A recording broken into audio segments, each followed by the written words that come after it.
નમસ્કાર મિત્રો, C programming વિશે છે એ આપણે શીખતા હતા. સી પ્રોગ્રામિંગમાં છે અત્યાર સુધીમાં આપણે લગભગ આપણે જે જરૂરિયાત હતી જે કાંઈ હવેના પ્રોગ્રામ માટેની છે એ લગભગ આપણે શીખી લીધી છે. માત્ર એક બે ટોપિક એવા છે કે જે આપણે શીખવાના બાકી છે, જે આજે આપણે કમ્પ્લીટ કરશું. આપણે ગયા વખતે જોયું હતું કે કઈ રીતે પેરેન્થેસિસનો યુઝ કરીને છે એ આપણે meaningful expression we can write the program using a parenthesis and other operators. There are 5 types of arithmetic operators we can use in a C programming, and we write a program according to our requirement. So we have learned about the operators, arithmetic operators and other parentheses. અને આપણે એ પેરેન્થેસિસનો use કરીને આવું કોઈ એક સમીકરણ હોય, એક expression હોય તો એને આપણે લખી શકીએ છીએ પેરેન્થેસિસનો યુઝ કરીને. કારણ કે હું વારંવાર તમને કહું છું કે આપણે માત્ર આમાં આવું એક વન લાઇન છે એ એક્સપ્રેશન લખી શકીએ છીએ. આવું નોટબુકમાં લખીએ એવું આપણે એક્સપ્રેશન લખી શકતા નથી ક્યાં ટર્બો સીમાં કે સી પ્રોગ્રામિંગ લેંગ્વેજમાં. એટલા માટે આપણે છે પેરેન્થેસિસનો યુઝ કરીએ છીએ. બરાબર. પ્લસ મોડ્યુલો છે એ ક્યાં આપણે યુઝ કરી શકીએ. આવા એમસીક્યુ તમને પૂછાઈ શકે કે મોડ્યુલો છે એ કે તમે કયા ઓપરેટરમાં, જ્યારે વેરિયેબલ છે એ ફ્લોટમાં હોય કે ઇન્ટીજરમાં હોય કે કેરેક્ટરમાં હોય તો મોડ્યુલો છે એ આ ત્રણમાંથી શેમાં એક્ઝિક્યુટ થશે અને શેમાં એક્ઝિક્યુટ નહીં થાય મોડ્યુલો. તો મોડ્યુલો હંમેશા યાદ રાખો ઇન્ટીજરમાં છે એ મોડ્યુલો ડિફાઇન કરી શકાય અને તો એ એક્ઝિક્યુટ થાય, અધરવાઇઝ છે એ કમ્પાઇલર આપણને એરર આપશે. હવે આપણે નેક્સ્ટ થિંગ આપણે જોવા છે એ અસાઇનમેન્ટ સ્ટેટમેન્ટ. હવે આ કાંઈ નવી વસ્તુ નથી, પણ જે કાંઈ આપણે જોઈ ગયા છીએ એમાંથી એક આવો એક ટોપિક છે કે આને અસાઇનમેન્ટ સ્ટેટમેન્ટ કહેવાય. શું કામ આપણે એને અસાઇનમેન્ટ સ્ટેટમેન્ટ કહીએ છીએ એ અગત્યનું છે, કારણ કે આગળ તમારે પાછું આવશે ઇક્વલ ટુ માટે. આ જે આપણે ઇક્વલ ટુની સાઇન છે એના લીધે આ અસાઇનમેન્ટ સ્ટેટમેન્ટ થાય છે. અને એ કેવા શું માગીએ છીએ અસાઇનમેન્ટ સ્ટેટમેન્ટ, એનો મિનિંગ અત્યારે આપણે સમજવાનો છે. થોડુંક નાની નાની વસ્તુઓ છે પણ એ તમને આગળ ઉપયોગમાં થાય છે, એટલા માટે આપણે અહીંયા ભણીએ છીએ. હવે અસાઇનમેન્ટ સ્ટેટમેન્ટ ઉપર ફોકસ કરીએ. વેરિયેબલ, એક બાજુ વેરિયેબલ હોય અને બીજી બાજુ એક એક્સપ્રેશન લખેલું હોય, એક સમીકરણ લખેલું હોય તો એને અસાઇનમેન્ટ સ્ટેટમેન્ટ કહેવાય. એ આખું જે આ y equal to a plus b plus c into d એ છે એક અસાઇનમેન્ટ સ્ટેટમેન્ટ કહેવાય. હવે એમાંથી આ જે ઇક્વલ ટુ છે એને આપણે ઇક્વલ ટુની સાઇન છે એને પણ ઓપરેટરનું નામ આપીએ છીએ. એ ઓપરેટરનું નામ છે અસાઇનમેન્ટ ઓપરેટર. ખાસ ધ્યાન રાખજો, તમને છે એમસીક્યુ પૂછાઈ શકે કે ઇક્વલ ટુની સાઇન કરીને આ કયો ઓપરેટર છે. આપણે ક્યારેક ઇક્વલ ટુ ઓપરેટર પણ એમાં આપ્યું હોય તો એ આપણે ટીક કરી દઈએ તો એવું ચાલે નહીં. આ છે એ અસાઇનમેન્ટ ઓપરેટર છે કે વેલ્યુ. અસાઇનમેન્ટ ઓપરેટર એટલે શું કે જે તમને અહીંયા એક્સપ્રેશન આપેલું હોય, જે એક્સપ્રેશન એટલે કે એની કેલ્ક્યુલેશન કરશે. આ એક્સપ્રેશનની કેલ્ક્યુલેશન થશે અને એ કેલ્ક્યુલેશનનો જે કંઈ જવાબ આવશે એ આ વાય ઇક્વલ ટુ અસાઇન થશે. એટલે કે વાયનું જે આ લોકેશન હોય ત્યાં છે એની વેલ્યુ લખાઈ જશે. હું જે વાત કહું છું એ ખાસ મગજમાં ધ્યાનમાં રાખજો. આ જે કાંઈ શબ્દ બોલાય છે એનો ઘણો બધો મિનિંગ છે. હજી આપણે નીચે જશું એટલે આપણને છે એ ઇક્વલ ટુ કઈ રીતે લખી શકાય એની માહિતી હું આપવાનો છું. વેરિયેબલ નેમ, કોઈ એક વેરિયેબલ નેમ હોય અને એની ઇક્વલ ટુ કોઈ એક્સપ્રેશન હોય અને એ એક્સપ્રેશનની વેલ્યુ છે એ અસાઇન થશે. એટલે જ્યારે વાયની વેલ્યુ કોલ કરાવવામાં આવે ત્યારે એક આખું એક્સપ્રેશન છે એ રાઈટ ટુ લેફ્ટ છે એ જસ્ટિફાઈ થશે, જે સમીકરણ છે એ સોલ્વ થશે. એટલે કે અહીંયા જે વાય ઇક્વલ ટુ છે તો જ્યારે પણ ઇક્વેશન રન થાય, એક્ઝિક્યુટ થાય ત્યારે રાઈટ ટુ લેફ્ટ જે આ અસાઇનમેન્ટ ઓપરેટર છે એની રાઈટથી છે એ ઇક્વેશન છે એ ઇવેલ્યુટ થવાનું શરૂઆત થશે અને છે એ લેફ્ટ સુધી જશે. બરોબર. તો આવી બધી અગત્યતા છે. પણ હવે અસાઇનમેન્ટ ઓપરેટર કોને કોને ન કહીએ, but y plus x equal to a multiply by B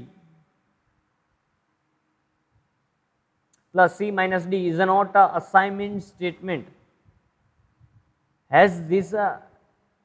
Has expression on both the side of the assignment operator. એટલે કે અસાઇનમેન્ટ ઓપરેટરની બંને બાજુ જો સમીકરણ હોય, સમીકરણ એટલે આપણે સમીકરણ કોને કહીએ સી પ્રોગ્રામિંગમાં, કે ઓછામાં ઓછો એક ઓપરેટર વપરાણો હોય અને બે વેરિયેબલ હોય.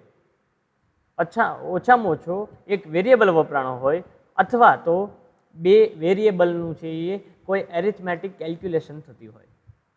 દાખલા તરીકે અહીંયા આપ્યું છે વાય પ્લસ એક્સ છે, તો એક ઓપરેટર છે અને બે વેરિયેબલ છે, તો આ પણ એક સમીકરણ થયું, આ પણ એક સમીકરણ થયું જે એની ઇક્વલ ટુની રાઈટ સાઈડ છે એ.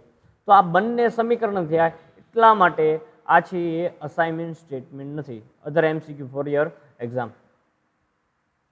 તો આવો પણ એક એમસીક્યુ નીકળી શકે આમાંથી, કે નીચેનામાંથી કયું અસાઇનમેન્ટ સ્ટેટમેન્ટ છે એ લખો, અથવા તો કયા અસાઇનમેન્ટ સ્ટેટમેન્ટ નથી એ સૂચવો.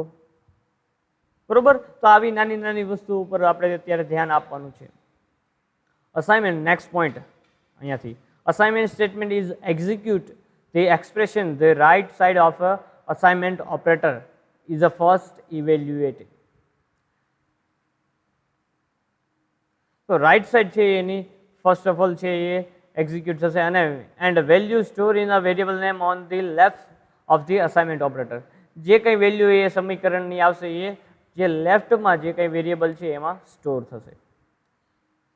અહીંયા સુધી ક્લિયર? બરોબર.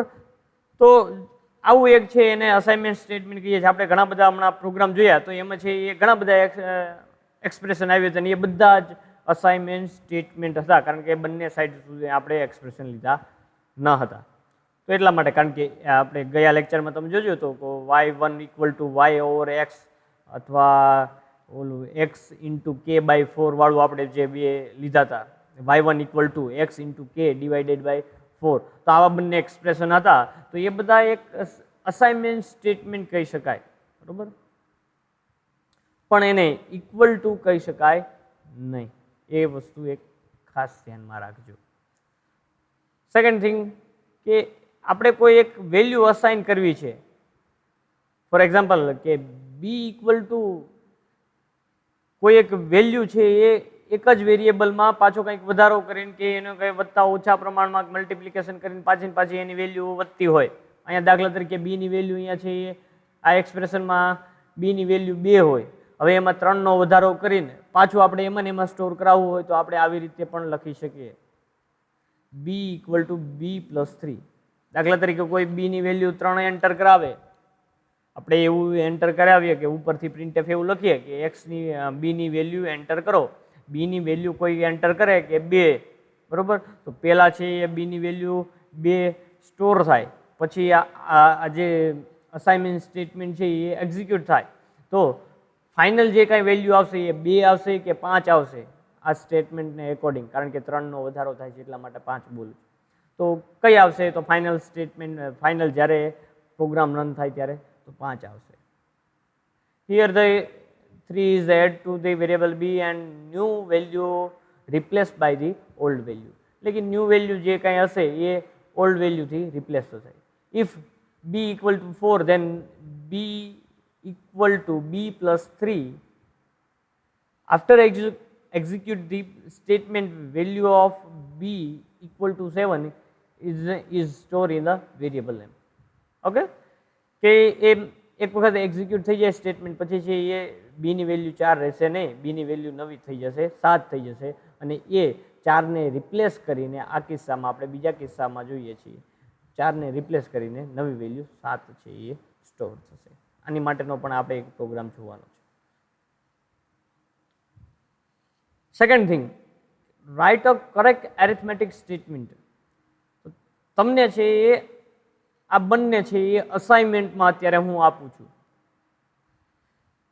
અત્યારે ખાસ નોંધજો, જે તમને સ્ક્રીન ઉપર બે છે એ ઇક્વેશન દેખાઈ રહ્યા છે, જે પોલિનોમિયલ ફર્સ્ટ છે એ 5x⁴ plus 3x⁴ plus 2x⁴ plus x plus 10.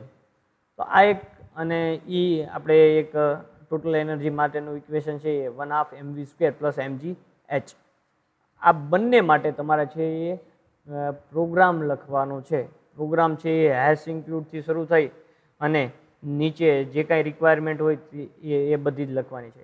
ગયા લેક્ચરમાં પણ મેં વાત કરી હતી કે તમારે છે એ એરિયા ઓફ સર્કલ એનો એક પ્રોગ્રામ લખીને તમારે મને મોકલવાનો છે. તો અત્યાર સુધી ઘણા બધા વિદ્યાર્થીઓના એ મળી ગયા છે. જેમને ન લખ્યો હોય તો એ ફરીથી લખી નાખે અને મને પાછા વોટ્સઅપ કરી દે તો હું તમને જોઈને કહીશ. તો એમાં મને એક ભૂલ નહીં પણ આમ કહીએ કે સજેશન કહીએ કે તમારે CLSCR ક્લિયર સ્ક્રીન માટેનો એક તમે કમાન્ડ લખો છો, બધા જ લખે છે મોસ્ટ ઓફ, એ લખવાની જરૂર નથી. પ્લસ બધા છે એ પાઈ છે એ આપણે જે પાઈ બોર્ડ ઉપર લખતા હોય બરોબર, તો એ પાઈ કરીને છે એ વેરિયેબલ લે છે. તો ખાસ નોંધજો એવો કોઈ વેરિયેબલ આપણે સી પ્રોગ્રામિંગમાં અવેલેબલ નથી બરોબર. એટલે પાઈને છે પીઆઈ તરીકે તમારે છે એ વેરિયેબલ તરીકે ડિફાઇન કરવો પડશે બરોબર. કારણ કે પાઈ જે તમે સિમ્બોલ વાપરો છો, જેમ મ્યુ છે એમ આલ્ફા છે એમ પાઈનો સિમ્બોલ છે એ જે સિમ્બોલ વાપરો છો એ વેરિયેબલ તરીકે લઈ શકાય નહીં બરોબર. આપણે જોયું હતું. તો આ 2-3 ભૂલ છે એ મારા ધ્યાનમાં આવી છે. પ્લસ રિટર્ન 0 ન લખો, પછી ગેટ ch ન લખો, તો આવું બધું ન લખો તો ચાલશે. અંદર છે એ રિક્વાયરમેન્ટ માત્ર ટર્બો સી માટેની છે, એટલા માટે એ નહીં લખો તો ચાલશે, પણ પ્રોગ્રામ લખજો બરોબર ખાસ. અને પ્લસ આ બંને માટેનો પ્રોગ્રામ છે એ અસાઇનમેન્ટમાં તમારે લખીને આપવાનો છે. એ પહેલાં તમે છે રફ બુકમાં લખો ત્યારે મને છે એ પાછો સેન્ડ કરજો. હું જે કાંઈ સજેશન હશે એ તમને વિડીયો દ્વારા અથવા તો તમને છે એ પર્સનલ મેસેજમાં પણ કહીશ. તો નેક્સ્ટ આપણે જોઈએ કે આની માટેનો તમારે છે પ્રોગ્રામ લખવાનો છે અસાઇનમેન્ટ એક્સપ્રેશન. હવે આ એક થોડોક ભારે ભરખમ શબ્દ છે, બાકી વસ્તુ આપણે અત્યાર સુધીની ભણી ગયા એનું એ જ છે, થોડી ઘણી મોડિફાઈ કરીએ છીએ. પહેલા જે કાંઈ જોયું એ અસાઇનમેન્ટ ઓપરેટર હતો, જે આપણે આગળની ચર્ચા કરીએ એ મુજબ અસાઇનમેન્ટ સ્ટેટમેન્ટ, અને હવે છે એ અસાઇનમેન્ટ એક્સપ્રેશન આની આપણે ચર્ચા કરવાના છે.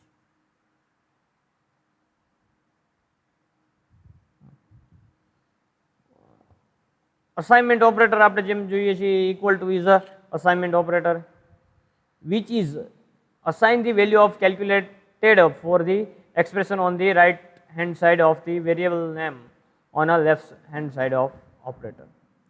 એટલે કે જે રીતે આપણે ચર્ચા કર્યા કે જે લેફ્ટ સાઈડ જે કાંઈ વેરિયેબલ છે એની વેલ્યુ જે જમણી સાઈડનું જે કાંઈ સમીકરણ હશે એ સમીકરણનો ગણતરી કરી અને આ વેરિયેબલમાં છે એ સેવ થશે.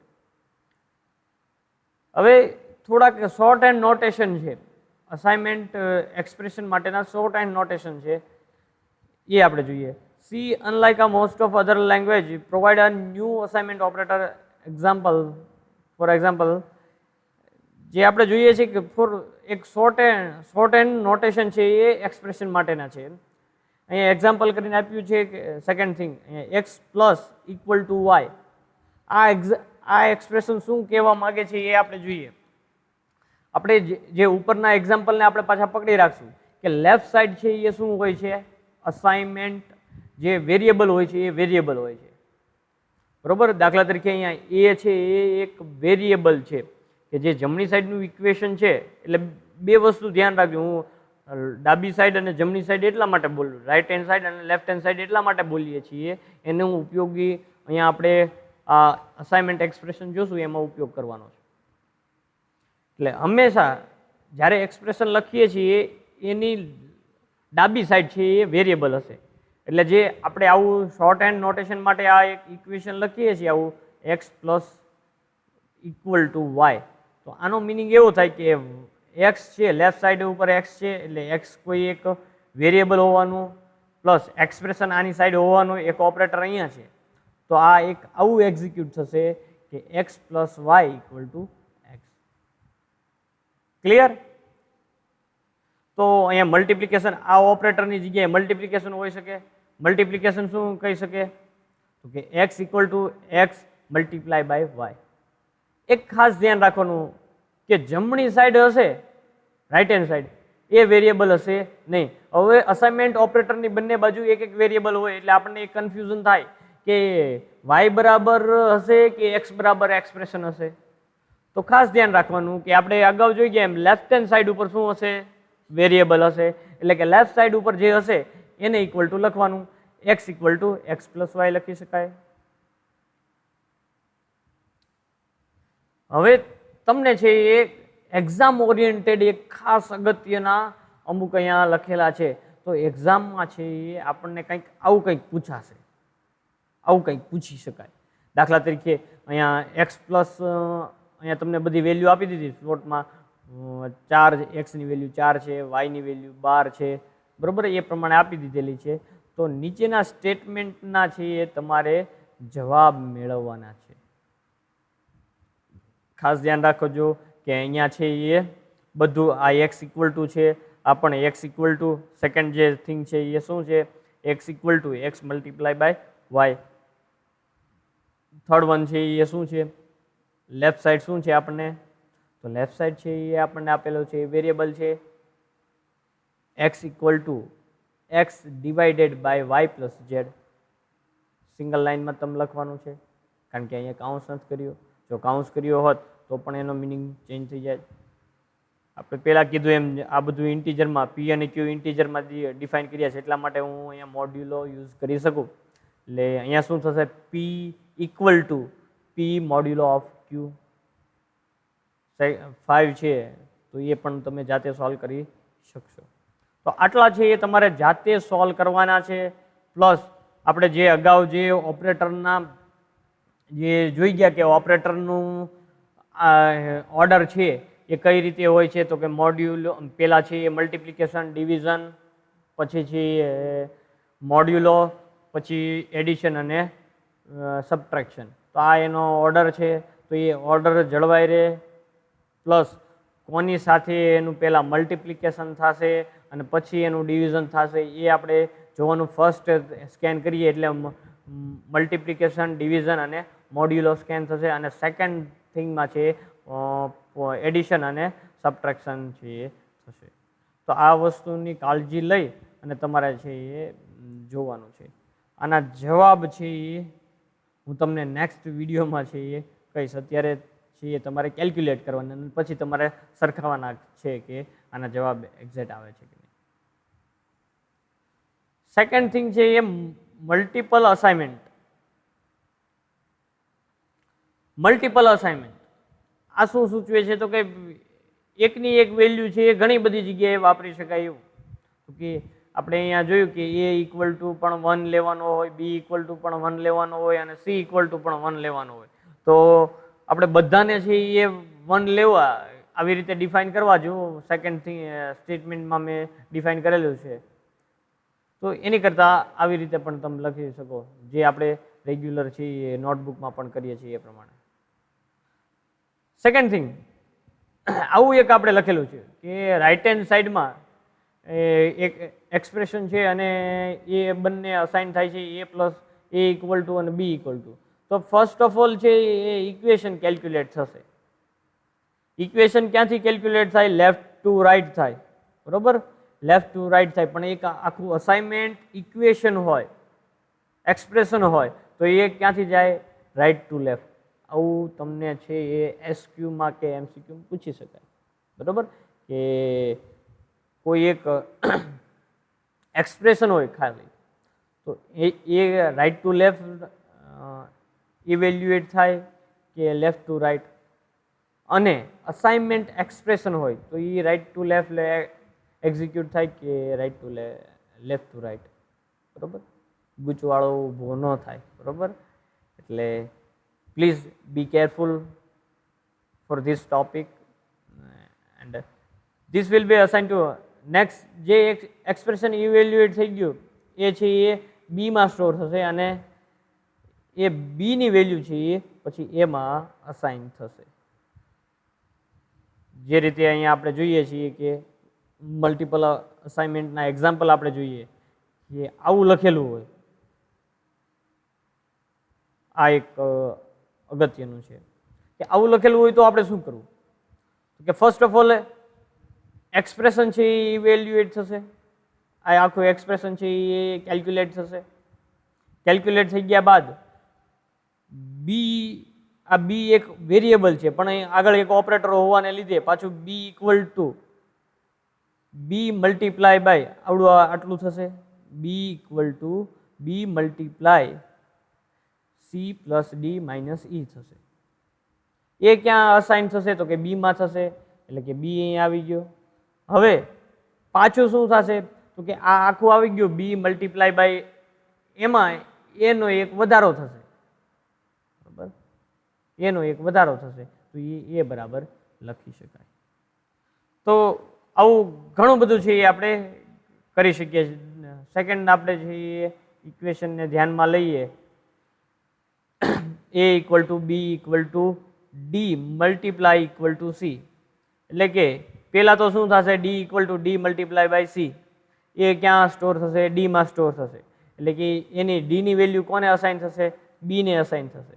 બરોબર, અને બીની વેલ્યુ એને અસાઇન થશે. સિમ્પલ. તો પહેલા ચેપ્ટરમાં આપણે આટલી થિયરી છે એ ભણવાની છે. અહીંયા સુધીની થિયરી તમારે કામમાં આવવાની છે. તો હોપફુલી તમને છે એ અહીંયા સુધીની થિયરી બધી છે એ સમજાણી હશે. પ્લસ બીજું કાંઈ રિક્વાયરમેન્ટ હોય આપણે અત્યારે સી પ્રોગ્રામિંગનું જે કાંઈ પહેલું ચેપ્ટર છે તો એની થિયરી છે એ અહીંયા સુધી કમ્પ્લીટ કરીએ છીએ. પ્લસ અધર એના 2-3 પ્રોગ્રામ છે એ હજી આપણે બાકી છે તો એ નેક્સ્ટ લેક્ચરમાં છે એ આપણે જોશું.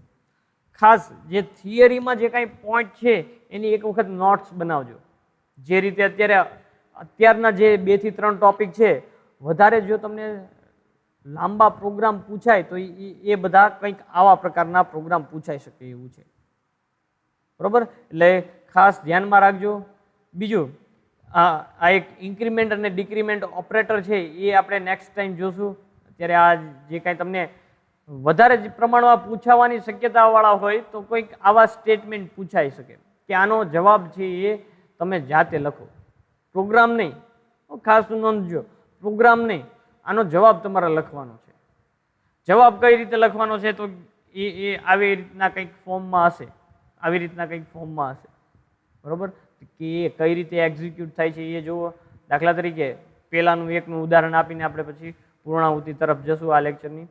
એક્સ ઇક્વલ ટુ તમને 4 આપ્યા છે તો એક્સની વેલ્યુ અહીંયા તમને શોધવાનું કે find the value of x in following expression.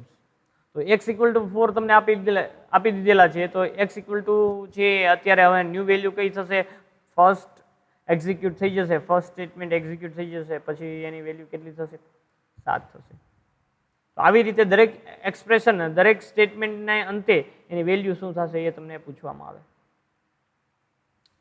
બરોબર, તો આવા કોઈક સ્ટેટમેન્ટ હવે ઓપરેટર તો ઘણા બધા આપણે 5 છે તો 5નો યુઝ કરીને ઘણા કોમ્પ્લિકેટેડ છે એ એક્સપ્રેશન તૈયાર કરી શકાય.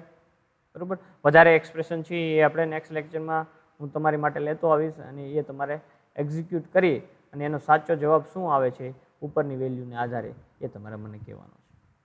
બરોબર, તો અહીંયા સુધી છે એ આપણે હવે એક ટોપિક બાકી રહેશે ઇન્ક્રીમેન્ટ અને ડિક્રીમેન્ટ ઓપરેટર અને પછીથી થોડાક પ્રોગ્રામ જોઈ અને આપણે છે એ આ ચેપ્ટરને પૂર્ણ કરશું.